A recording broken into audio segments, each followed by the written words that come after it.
Okay, for today's tutorial, we're going to start taking a look at value, and we're going to look at it from two different perspectives in regards to additive and subtractive. And so this first sort of portion is just going to be you getting set up to get ready to do your still life. I will be sending home a photograph of a series of apples. If this is something that is too complex for you, once you see what we're kind of getting into, by all means, set something up. Take a photograph, find a photograph. The big features are going to be that you need to have that sharp black and white. For obvious reasons, once we get started, you'll kind of get the gist as to why. Okay, so to get started up, I've sent home a larger piece of cardstock. Suggestion would be to find an old piece of cardboard or something that you can tape it down to just so that it can be put away because we are going to be using charcoal. You're going to need some of the charcoal that I sent home. It would have been inside this little chalk and charcoal container. You are going to need an eraser. Okay, the better the eraser, a kneadable eraser is better, just because with the subtractable, we're going to actually be drawing with our eraser. And then you're going to want to have your pencil set or a series of pencils, ideally 2H, 2B, 4B, and a 6B at bare minimum. Okay, and then a sharpener, obviously, to make sure that your pencils are sharp and available to use. Other optional things are going to be things like a ruler. You can use any book or straight edge that you can find around the house. And then if you are using cardboard, obviously some sort of a taping substance that you can tape it down to. So for this purpose, what I'm going to start off with is just taping it down, same as I would if I was doing a watercolor. So I want to go all around all fours so that I have a nice crisp border around the entire thing. And again, it just gives it a little bit of tooth putting it on that cardboard, and that way when you're working at home, if you have a bigger sheet of cardboard, even better, because then when we start doing the next step here, you'll see the cardboard will probably pick up the leftover pieces that we don't want, or the leftover charcoal that ends up getting brushed off. Okay, so we'll start with just taping it down. If you tape it down to a table, you can't move it. And remember, we still want to be able to move to utilize our hands. So I would prefer you not tape it down if you don't have a piece of cardboard or something to put it to, or just a bigger piece of paper. Sorry, I'll just move you up again. Okay, so once I've got my paper taped down, now the decision is now, you can see I've taken mine and I've drawn, you can't see, I've drawn a line through the center in a diagonal form.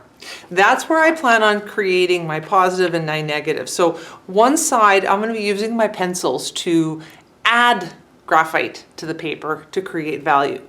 On the opposite side, I'm going to be subtracting using my eraser to show the whites and remove the charcoal from the paper so that I can actually see the value from an opposite perspective. Okay, you can choose to go this way, you can choose to go this way. It's whatever's comfortable for you. Going a straight edge is probably going to be easier just because it gives more opportunity for you to cover that work up a little bit easier. So once I've got my decision in mind as far as which way I'm going to go, I'm going to take a straight edge. So I'll take a ruler here, and I'm just going to use a light pencil and just draw a simple line in so that I know where my separating factor is. Okay. Once I've got my separator, now this is where, if you have a straight edge, it's a little bit easier. My suggestion would be to cover or decide where exactly you're going to be. I'm going to do the dark side on the bottom, and so I'm going to go ahead and I'm going to cover whatever side I'm going to be drawing on, or I want to keep white, and I'm going to give myself a little bit of an edge so I can tape it. But you can just basically cover it up so that you're not making a mess everywhere. And again, if you have tape, preferably tape that is not going to tear your paper, so your green tape or your frog tape or your painter's tape versus just Scotch tape or something heavier. Okay, and so I'm going to go ahead and stick that down, make sure that there is no edge. And this first section, I'm going to basically create a palette of black. And by doing this, we're going to take our nice charcoal and we're simply just going to color. Okay, and you can see it's not going to be a solid black. If you're somebody who doesn't like getting their fingers messy, grab it with a paper towel, grab it with a Kleenex, all of which is fine. Okay. Once I get that sort of gradient, and you can see there's little flecks coming off, and that's why that cover of paper over your clean edge will help keep everything nice and neat. Okay. You can see it's still very broken. This is where that tissue paper comes into play, and I'm just going to go ahead and rub it into my page. I'm going to try and make it a nice consistent gray. And I'm going to continue this process over and over until I get a nice solid black surface that I can work with. I don't want to have these little extra pieces and different gradients in there. The gradients are stuff that I want to put in down the way. Okay, so we'll do this one more time. And so a couple of layers. Again, working with my charcoal, layering it down, and there's no rhyme or reason as far as the direction. Just try and keep it so that if you are working without a cover or without the tape, that you're not getting fingerprints or extra dust all over the opposite side. It just makes it a little bit easier and neater once you're done.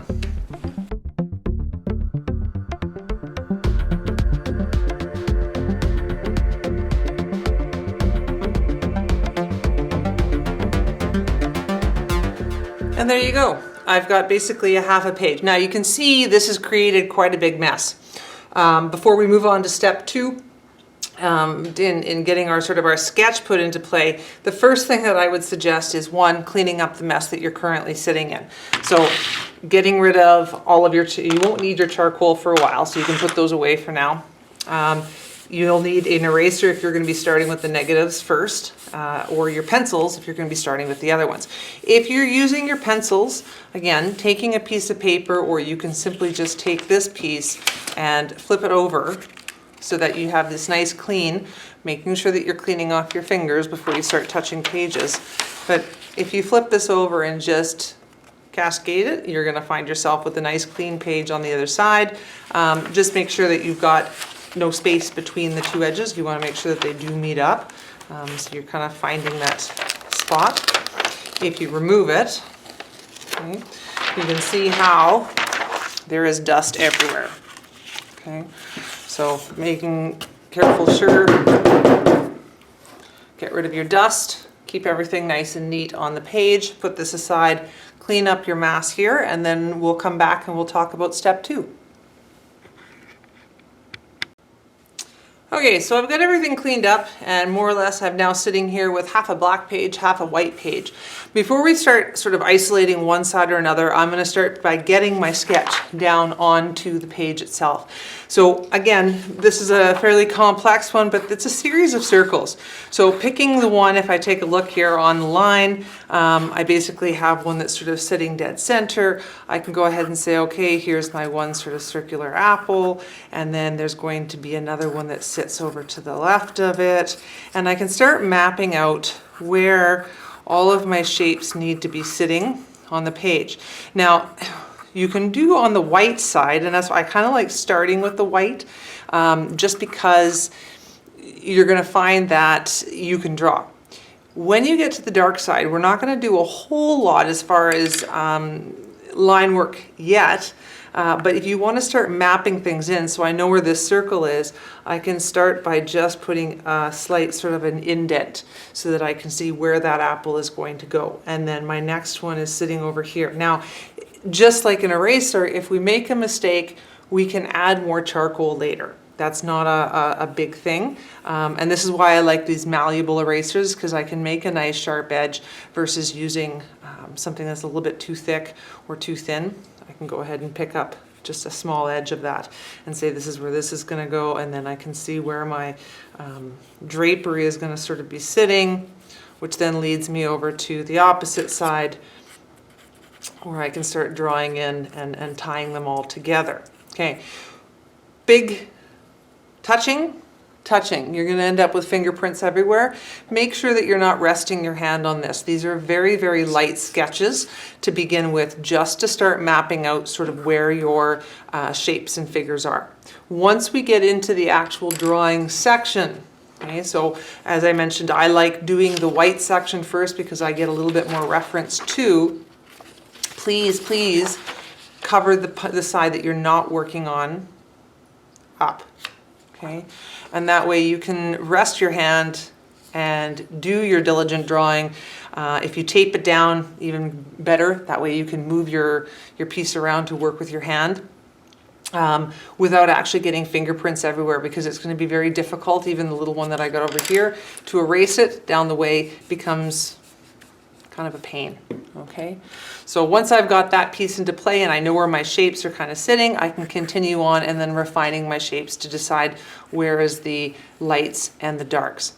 Now, when we start getting into the actual drawing section of it, it's going to go back to what we took in grade 9 and grade 10 with our value, where we start with our 2H, get our light shades in, start building up with the 2B, go to the 4B, and then the 6B. And so we're slowly layering, trying to find these different sort of values.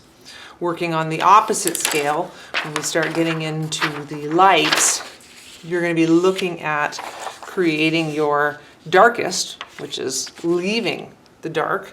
And then we're going to start by, if I was to be looking at, say, this particular apple here, I'm going to start saying, where are my light sections? And I'm going to put gradient, a gradual light into play to start mapping out where my apple is going to be sitting. So rather than looking at my dark sections, I'm now looking at my brights. And then as I want to, instead of adding more darks, I'm now going to start erasing it more and more until I can get those sort of more brilliant or brighter whites to give it that three-dimensional appeal. Okay, so that's kind of where we're going to be going with this. I'll leave you with that for now. To start off with, one, get yourself set up so that you've got either a half and half, or you can go any which direction. Find yourself a photo, or you can download the photo that I've got going on. If you want to work off of a tablet, that's great. If you can get it printed, even better, and then you can actually draw around on it. And then make sure that you have pencils and erasers available for when you actually get started into this process. Also make sure that you're working in an area that is not going to be a problem. As you see, there is quite a bit of charcoal that does come off. You may want to cover up your clothing to ensure that you don't get it all over yourself. And then periodically washing your hands, which is not a bad thing during this time anyway. Okay, so I'll leave you with that, and we'll come back once I get my sort of mess compiled, and we'll talk about sort of the end phase of this. All right.